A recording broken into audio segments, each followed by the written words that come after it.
कतै परियो के गर्ने अनि खुट्टाले हिँड्दै वनको बाटो त्रिवेणी धाम हिँड्दैछौँ हामी बाघ भालुको डर पनि छ मनमा छैन बाघ भालुको डर छैन भनेर हिँडेको हो अनि भगवानप्रति आस्था पनि छ आस्था पनि हदै छ हामीले सोचेको कामना हाम्रो पुरा होस् हामी जङ्गलको बाटो हिँड्दैछौँ सिक्नु पनि रहेछ कोली हाल्यो हातमा के गर्ने अब आइहाल्यो एउटा बजार आइहाल्यो अलिकति जङ्गल हिँडेर यस्तै छ हाम्रो त्यति टाढा छैन होला छैन 15 मिनट भन्नुभएको हो अत्याधिक रमाइलो भयो छ होइन 15 मिनट हिँडेर गयो नि 15 मिनट भनेर रमाइलो एडभेन्चर सबै भयो हामीले जे सोचेर आयौँ हाम्रो त पुरा होस्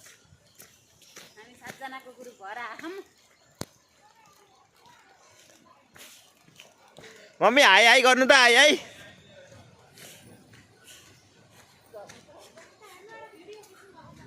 ल